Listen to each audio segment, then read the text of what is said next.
The police department was already involved. Carolyn Brown with Weed and Seed was involved quite significantly with the program.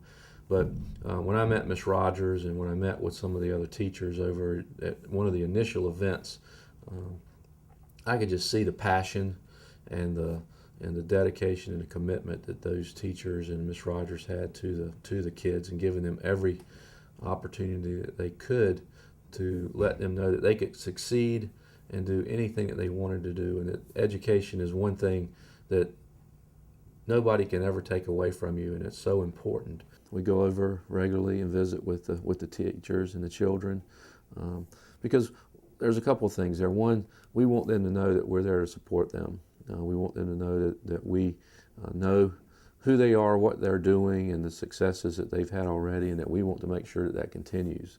Men of Distinction program, that's the thing that stands out in my mind the most. Those young guys, they're real sharp. I love to see them. I love to go over there and talk with them.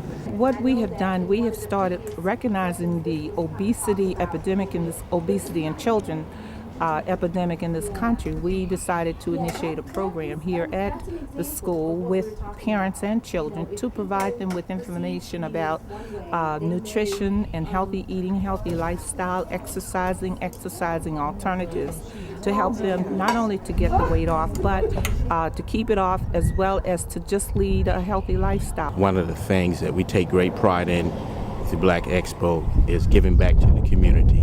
And through the efforts and the works of Councilman Wendell Gilliard, he made us aware of the fine work that the Charleston Development Academy is doing in the community, and we wanted to do something to give back to them as they continue to train and educate young boys and girls so that they can grow up and be responsible and productive citizens in this community. As you well know, this entity, this school is a trailblazer here, not only in the city, but now they're recognized statewide for their works.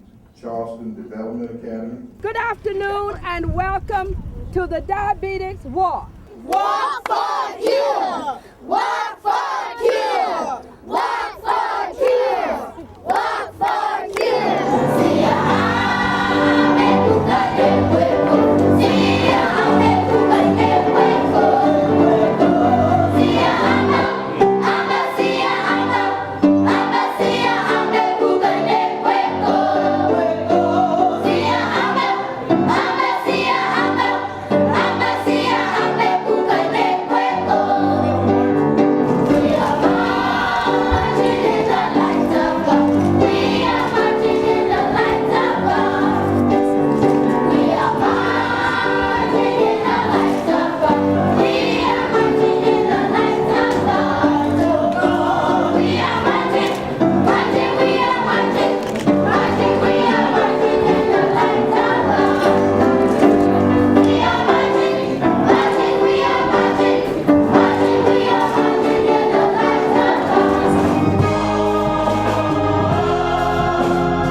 This morning to Ebenezer, where we are celebrating Charleston Development Academy Day. Anybody that walks into that building and see the works and where the location is and how those teachers come there and put out everything that they have to bring up the test scores and make those children a better student, I think it should be a model. All of us were young at one point, and we had a solid foundation, and realizing that learning does not only take place in the schoolhouse. It got to take place at home, it got to take place at church, it got to take place in other organizations. And what I love about CDA is you have all of that in one. This is one of the few schools that's in the public housing footprint. That school is probably one of the few ray of sort of hope, for that area.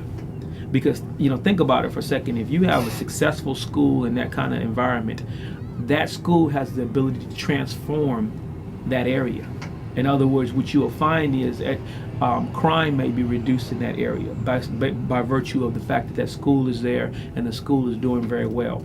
And then what you have the tendency to do is break the cycle of poverty in that area by educating these young people and giving them hope and opportunities. You have to write a story about a school that's being established in a housing project in that sort of social economic environment. The likelihood of it succeeding is practically slim and none, because you have more obstacles in place and barriers than you have the ability to succeed. And it takes an extraordinary director or principal, an extraordinary staff to be able to transform a school like that and make it successful.